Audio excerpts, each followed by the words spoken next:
They are the Synagogue of Satan, and one day they'll bow before you. Jesus, I don't think you can say stuff like that. Hi, my name's Corey, and we're going through the book of Revelation together right now, unpacking these strange images and references, and this video is a bit of a doozy. Jesus straight up calls the Jewish community in the ancient city of Philadelphia a synagogue of Satan, and then he predicts that one day they'll all bow down to his followers. So what's the deal with that? Well, to understand Jesus' message to the Christians living in Philadelphia, recorded in the book of Revelation, you first need to know something about the city itself. It was situated at the base of a mountain, and it was subject to frequent earthquakes. So many that the people who lived there would say that they saw new cracks in the buildings every single day. But about 50 years before the writing of Revelation, there was an earthquake that was so devastating in Philadelphia that temples and large buildings were completely destroyed. It was so bad that the Roman emperor had to send aid and enrolled them in a relief program for 5 years while they rebuilt. The point is,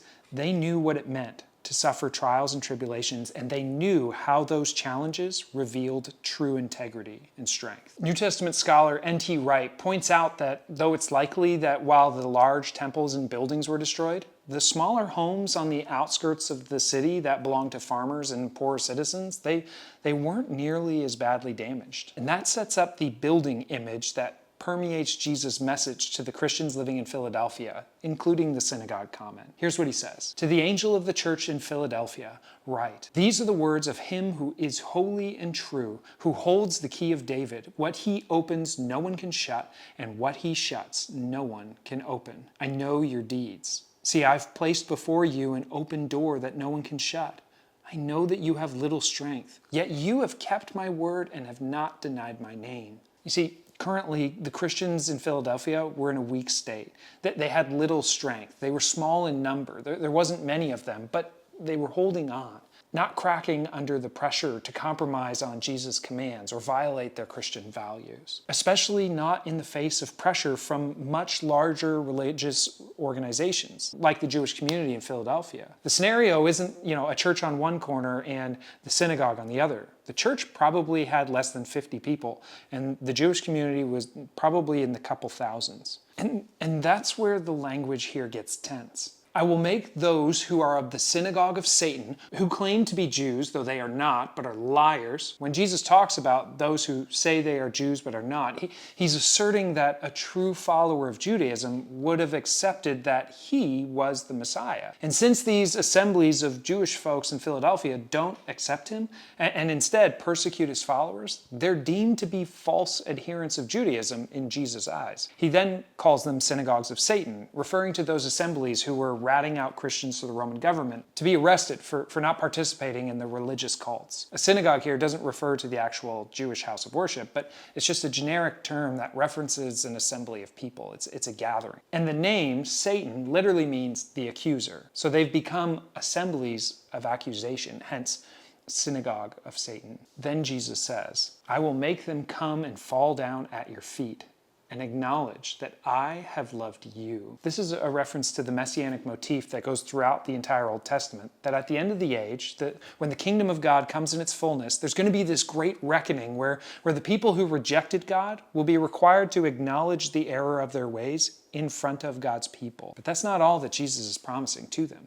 He also says, since you have kept my command to endure patiently, I will also keep you from the hour of trial that's going to come on the whole world to test the inhabitants of the earth. In light of their earthquake history, the image here is very vivid for them. The point that Jesus is making is that keeping his command will mean that when the trials and tribulations come and the temples and the big buildings crack and crumble and fall, you'll remain standing. Your integrity and strength will shine through. He finishes by saying, I am coming soon. Hold on to what you have so that no one will take your crown. The one who is victorious, I will make a pillar in the temple of my God. Never again will they leave it. You see, there's that building motif again.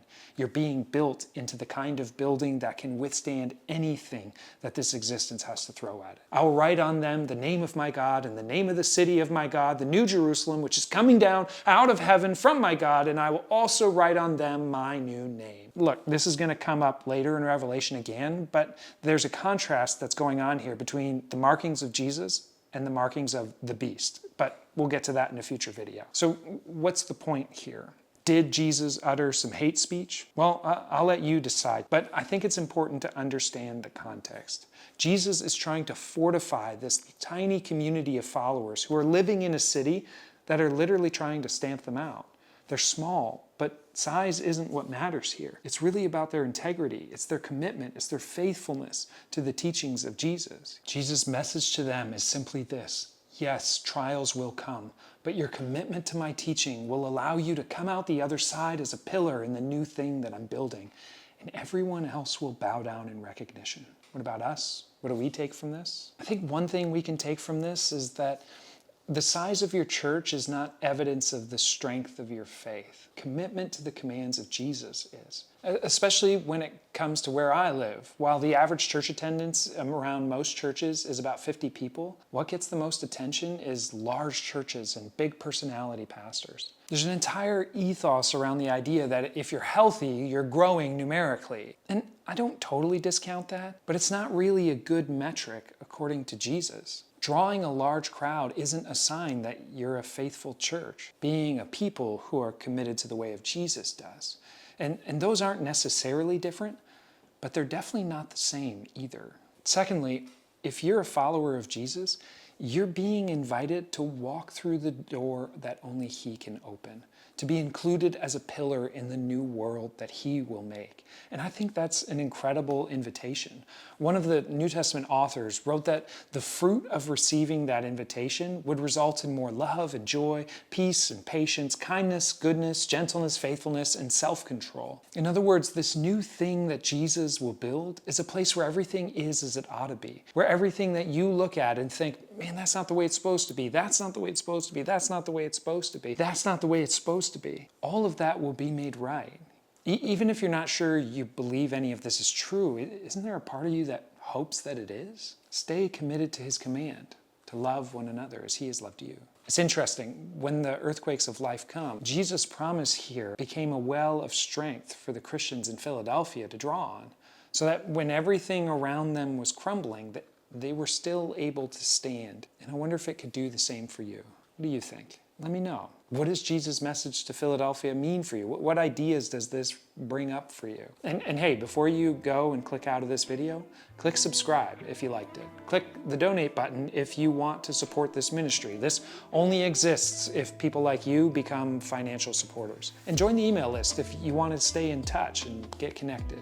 Just a heads up, because it's the Thanksgiving holiday this week in the US where I live, both live streams, the Wednesday Matins and the open office hours, are both going to be canceled.